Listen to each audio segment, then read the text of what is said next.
Boxingego here. If you like this video, make sure you hit the like button and also subscribe to the channel and hit the bell icon on the top of your screen to get notified when the latest new content drops. 1. What up, fight world? It's your boy Ego, and I'm back with some more boxing. Make sure you smash the like button and subscribe to the channel. Now, some of you guys hit me up wanting me to make a separate video. I talked about it in my post-fight Andre Dirrell versus Jose Uzcategui, and it was a good fight. Unfortunate how it ended, but I want to give you guys an updated video regarding the sucker punch with the Dirrell's trainer. And first of all, let me start off with Andre Dirrell. He did apologize. He says, "I'm sorry for what my coach has done. My coach is my family, my uncle, and he was worried. He cares for me. He loves me. Please forgive him." And that doesn't matter because the Prince George County Police are looking for him with charges of a possible assault. You know what I mean? They're going after him for assault charges. And you'll be able to see on the screen the official Maryland Prince George County warrant statement of charges, and that's filed by Jose Uzcategui's team or him or whoever, and they give you a description of what he looks like, things like that. And it says assault first degree. It says he did assault Jose Uzcategui in the first degree in violation with CR 3-202, and then they also have him for assault in the second degree. So they're trying to trump some charges, pin some charges on him for that. Again, boxing is the theater on the unknown and unexpected, and I don't think anybody knew what was gonna happen. But you see him, that was like the best punch landed in the fight. Like, you know what I mean? He just was right in front of him and just took off and cold cocked him. And like I said, boxing, its emotions run high. I've seen stuff like this where before fights, where guys, I remember, I think it was Lennox Lewis and Hasim Rahman, they tore up the ESPN studio. Emotions ran so high.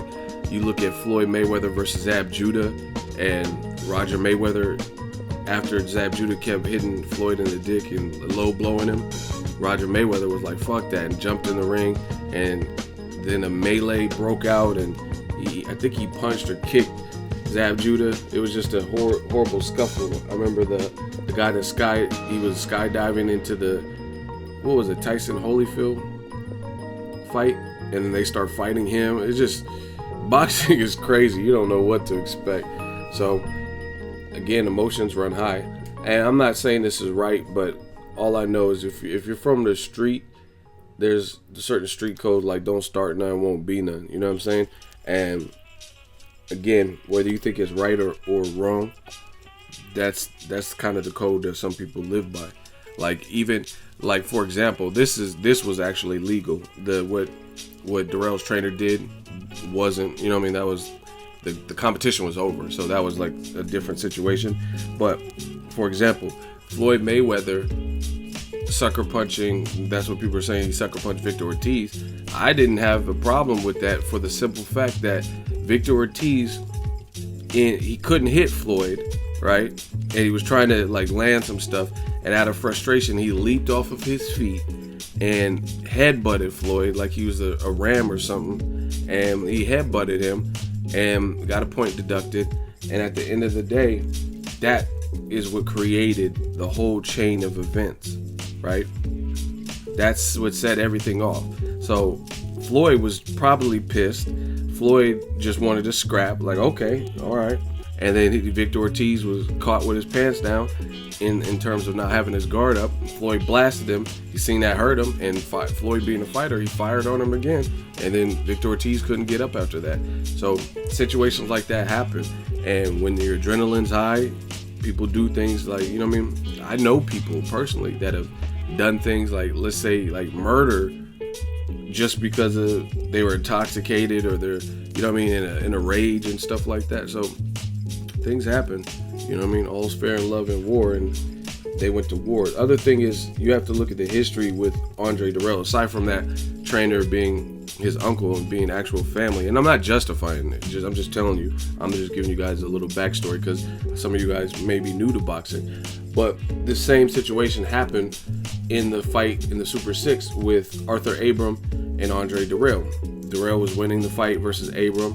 Abram, he clocked him after the bell and knocked him out. And his uncle Leon, you can find the tapes, and the Andre Ward was like telling Anthony Dirrell, he jumped in the ring, he was pissed.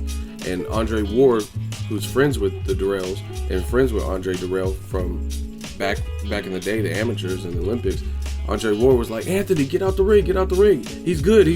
Because Andre Ward, trying to be sensible and, you know what I mean, be the peacekeeper, he didn't want Anthony Dirrell to go off the deep end and get himself in trouble with his career, or, you know what I mean, get police charges like Uncle Leon now has. And Uncle Leon was there too. He was in Dirrell's corner when that Arthur Abram had. So the situation is familiar with the Dirrell family, and you got to look at the fact that Uzecategui, he did it earlier in the fight. It wasn't like the first time.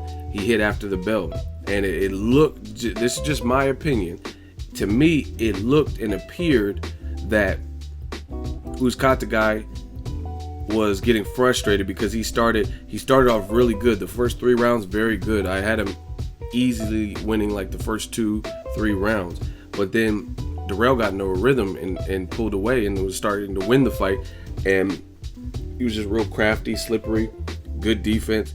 And Uzecategui probably just in the motion, I'm not saying he did it on purpose, but just finally got off a shot at the close of the bell, and then he didn't stop. So he hit him with that second shot, and it was just unprepared for, and it was after the bell. So, you know what I mean, Dirrell wasn't expecting it and probably loosened up. Like when you're fighting, sometimes I guess you might be a little bit tense or whatnot because you know you're in the round, but you hear that bell and then you're like, okay, it's cool, and then you might loosen up, and he loosened up and got decked with that second shot and got knocked out. So emotions run high. So it's an unfortunate situation. I'm not saying the uncle Leon Lawson should have hopped in the ring and did that when he wasn't looking, but that's what happens when you deal with emotion, you know what I mean, and family members and stuff like that. People aren't going to think in the right mind, in that all they see is red type of stuff, because Dirrell, like I said, was winning the fight. Dirrell said it post-fight, we didn't want to win the fight that way. We didn't, you know what I mean, we weren't looking to win a title. They got the interim title, I believe the IBF interim title, off of that fight. That's not how they wanted to win it, and he really was winning the fight. So it's just, the whole situation was a mess. It was unfortunate. Uzecategui, like I said, he had did it before, earlier in the fight, and then he did it, and it just, everything boiled over from that point. But Jose Uzcategui, he's a good fighter. I haven't really seen much of him. I'd seen the Julius Jackson fight, but I hadn't seen much of him. He could scrap.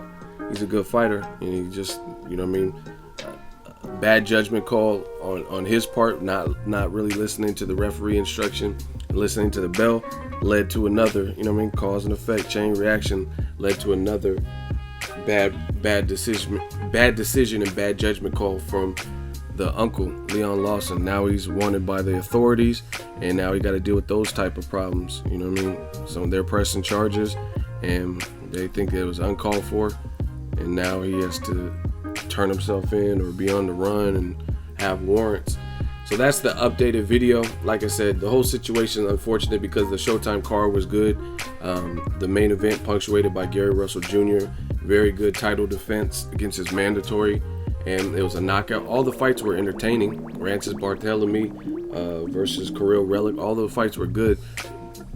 So it's just kind of a black eye that another good fight had to end in an untraditional fashion, you know what I'm saying? So you guys leave in your comments what you think about Leon Lawson. What would you do if that was your family and you've seen it happen before?